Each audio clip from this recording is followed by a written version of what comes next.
I will get top candidate and I'll get posting preference and I'll get back as close as I possibly can. That's my promise to you. Wow. And I got it. Got top candidate, moved back to New Brunswick. Kids are happy. I was miserable Hmm. because now I'm back to my family. Okay. And then again, with no faith, Mm-hmm. I'm working. I get my apprenticeship. I get accelerated, promoted to corporal. Oh, guess what? Edmonton's probably won. Afghanistan's fired up. Off to Edmonton we went. Okay. But luckily for us, the kid's father moved to Edmonton too. So that was actually before we did. So that was really great. So that worked out good. That all worked out. Yes. So we had 8 years in Edmonton. Again, no faith, but just crushing it. That's Mm-hmm. why I did powerlifting, bodybuilding, um, everything. It was amazing. I got crew commander. I could fix anything, and Mm-hmm. oh, yeah, it was just amazing. It was just a huge experience. Yeah, and then we moved home in 2013 Okay. with my medical release. Three knee reconstructions and a broken back. They're like, you got to go. That was it. That was it. But I was the strongest, most fit person in the battalion. But they still let you go. I couldn't be deployed. So the thing was, basically, you're not deployable, so you're breaching the universality of service. And they didn't want to put me in an office because of my mental health, Okay. because I was really rough. I was in really rough shape. You're in a rough spot. And they're like, you guys put this guy in a cubicle in an office. He's probably gonna either jump out the window or kill somebody. Wow. And they weren't far off. So Okay. I took my release, Mm-hmm. moved home, and then that's when it all started. The attacks and the panics and the spontaneous crying, and I just had a baby, and my benefits run out. And I'm terrified, I'm scared, and Mm. I'm reconnected with my family, and I don't want to be, Mm-hmm. to be fair. And I'm meeting my biological father for the first time in 30 years, Wow. and it was just so much. And anyway, just the hardest thing to do in your life is to make the hardest decisions. Okay. And it's kind of weird to say that. And you're like, well, obviously, right? Obviously, Mm. it's hard to make hard decisions. Yeah. But how do you make the decision to not call your mother back forever when she lives That's down the road for an hour? that's quite a decision. Yeah. She's your best friend growing up, Mm-hmm. everything you know. How do you get to know your biological father and then just don't want to ever see him ever again?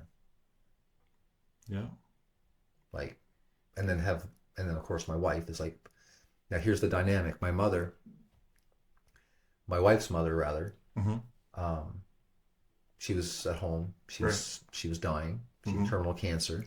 So as my wife is watching her mother wither away, I'm pushing mine away. Wow. So the domestic tension in my house was extreme. How can you do that? That's your mother. Yeah. That's your family. And I'm like, you don't understand, because we never talked about it. Okay. I just moved to Alberta and it was fine. It was great. Mm-hmm. And it took her years of me trying to explain this, ranting and raving, crying, slamming my fists on things, slamming doors, punching stuff. And of course, now I'm crazy, Yeah. right? So now I'm on the pills. Now I'm in the therapy. I'm Okay. on the Effexor. I'm on suicide watch. I'm on all this crazy stuff. Wow. But the problem was, I had to get away from the toxicity, but I didn't know I could do that, because where I come from, it's family first, no matter what. Right. So I'm reconnected with my family, Mm-hmm. and then of course the kids come and my siblings come and everything comes. It's so overwhelming, and it's such a like a low dimensional way of living Mm-hmm. that I was almost like a life raft for them, and they would just jump on me, and it was like, oh, you've got some money, you got a business, so I need this, I need that, and it was, I mean, they're surviving, I get it, Right. but they were pulling from me in all directions, and now my money's gone, my time is gone, my time with my kids and my wife is gone, and honestly, thinking then to these people who I don't even know. Hmm. So back to the aspect of being abandoned.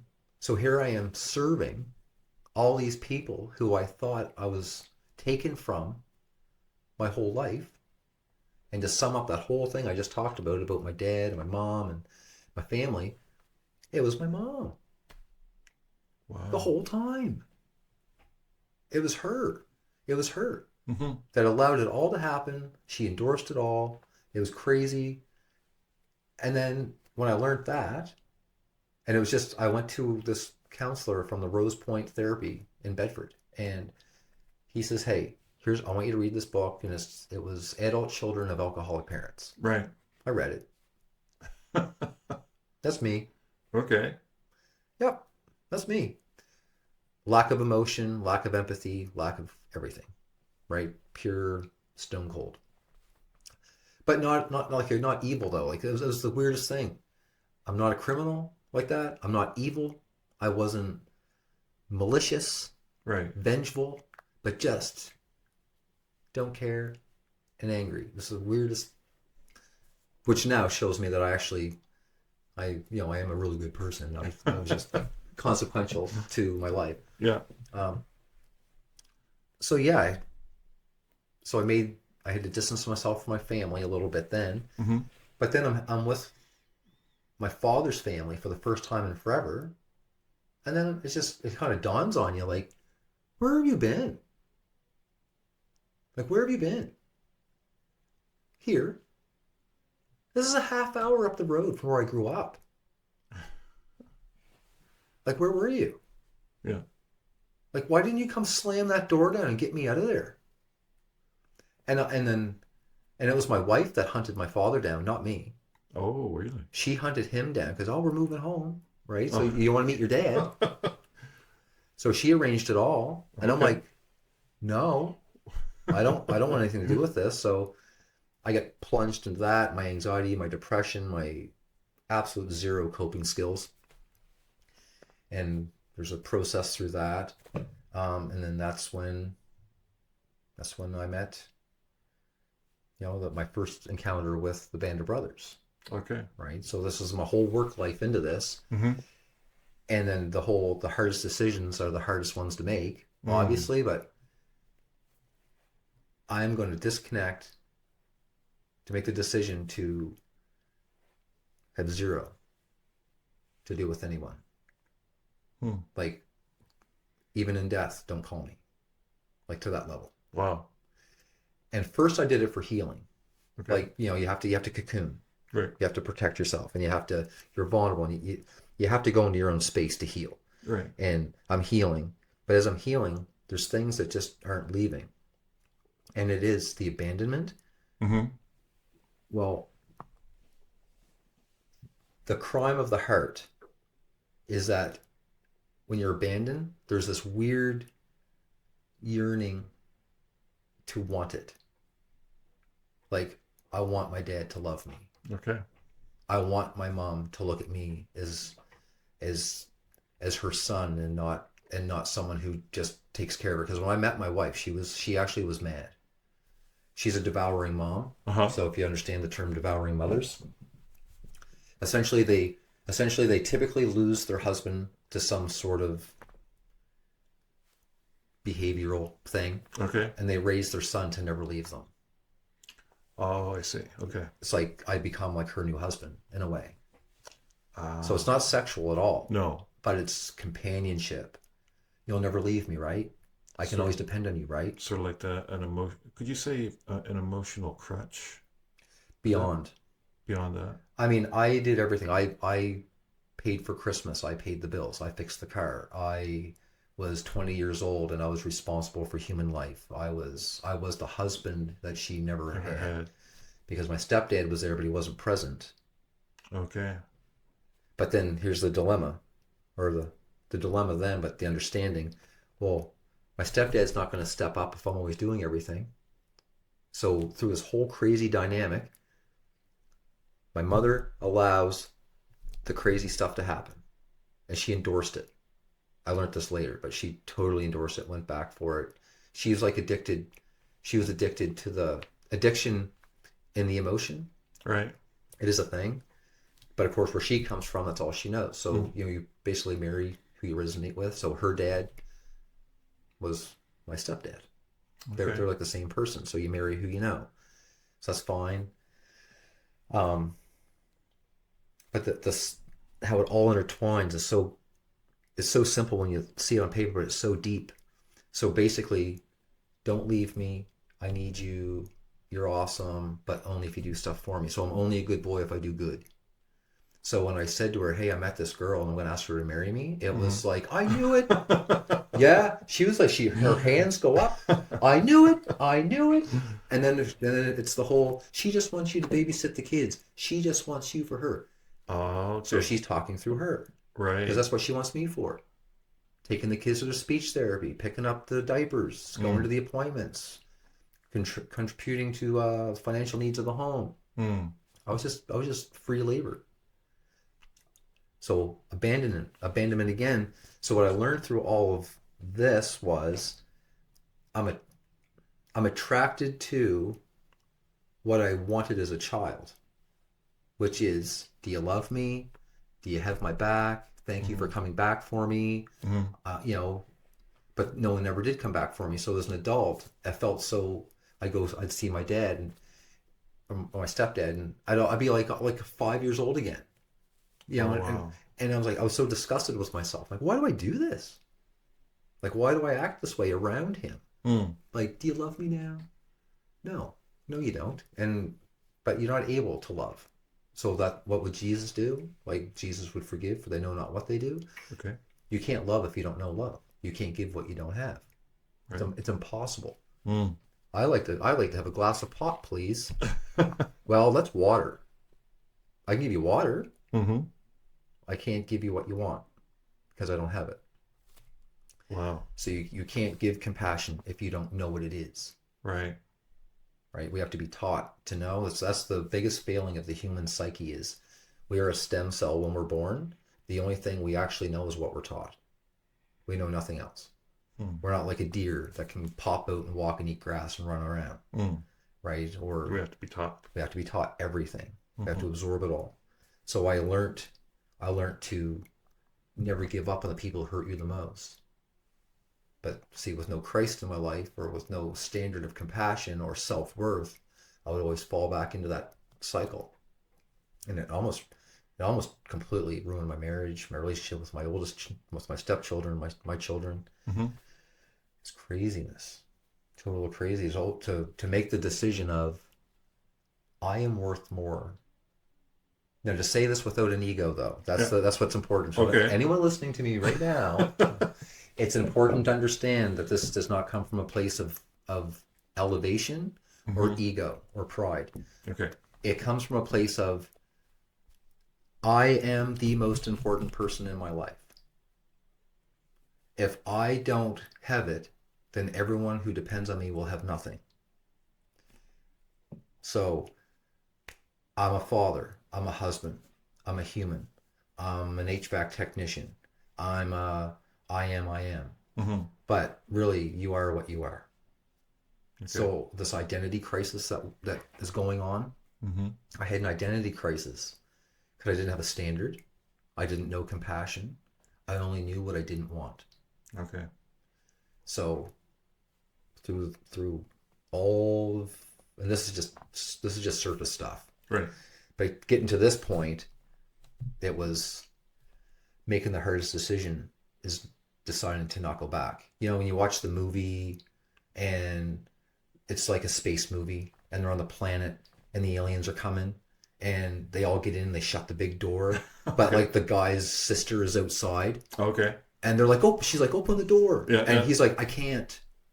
Oh, wow. If I open the door for you, we all die. Mm. That's what I mean by the hard decision. Okay.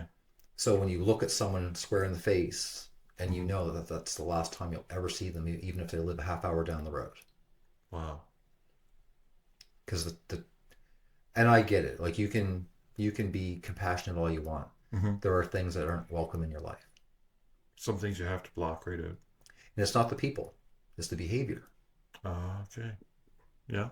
I don't hate them, but I cannot withstand the behavior. Mm-hmm. So therefore, it's not personal. It's just business. I am the most important person in my life. Okay.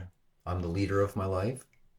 I chose to have this family. I chose to marry that woman. I chose to have children. Like we chose to the point where my wife's tubes were clamped, and we took our money and went to the States to Dr. Berger, who has a Nobel Prize for tubal reversals, so we could have children. Wow. It was a planned decision. So I have a massive responsibility in my life to be the best I can be, to emulate the best I can be. And I have three girls and one boy. Right. So I want to raise warrior princesses, right? Okay. So Okay. Uh-huh. what kind of man will they allow in their life? Mm. So emulation. What kind of man did my wife marry? Because I don't deserve to ruin her life. No, that's true. She pledged to me, so I have a massive responsibility to that. I have a massive responsibility to my children, to my community, to myself.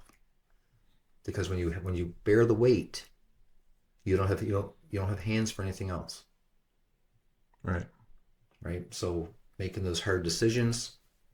Now, would I have done it the same way with Jesus in my life? No. Would I have done it? Yes. It just would have been not so hard. Okay. Because I would have had compassion for all these people, but I had hate for these people. And it wasn't until Christ walked in the door and he showed me that they're hurting too. So if this helps anyone, everything I've learned in my life, with everything you've just asked me, where I've been and where I'm at, Okay. energetically, because we are energy in flesh, Right. right? If we are children of God, then we are spirit. Mm-hmm. So we are all spirits doing the best we can. But picture like pendulums or tops or a spinning plate, like you and I. Mm-hmm. Well, if you're a spinning plate and it's like a record, and I'm a record, Mm-hmm. well then we're good, right? Our frequencies match. We're on the same wavelength. We can agree. We can even disagree we can agree to disagree even, Right. because And we're still be and friends. still be friends, Yeah. which are the best kind. Yeah. Yeah. But if you're like this, you're flopping everywhere, and I get close to you, It's not going to jive. man, you're hurting me. Yeah. But are you really? Are you really hurting me? Hmm. Or am I just too close to you? Because you're hurting. Interesting. That's the Hmm. thing. So understanding people. So I had to, because I remember I had no heart. Mm-hmm. So I had to understand people, body language, facial expressions, Right. action. Show me who you are, Okay. right? Mm-hmm. So I would be like face value. Well, you're nice to me today, but you're gonna leave here and go. I only know the poser. So in Band of Brothers, we call it posing. Would you call it a mask thing? Yep. Yeah. Yeah. It's the mask you would wear. So first, everyone puts on the act. They put on the show. Mm. You know, I want to be likable, Yeah. but just be yourself, right? So that's a whole other psychological aspect of things. But the thing with the pendulums, I mean, is like with my parents and my family. When I realized a victim mentality says you hurt me, Mm-hmm. but a compassionate heart will say, wow, you're in pain. How can I help you? Mm. That's what Christ did to me. Okay. Okay. That was and it was, the whole, when the stories of, he kisses the leper against everyone's, and I'm like, man, he's got balls. It's like he's Okay. all right. Like Yeah. he's a strong, silent Yeah. type. I can get Yeah. into this, Yeah. right? Like, Yeah. he flips the tables in the church because they're using it as a market. He's your type of guy. My kind of Yeah. guy, Right on. right? Yeah. Love that. Stands up for what he believes in. It's amazing. Yeah.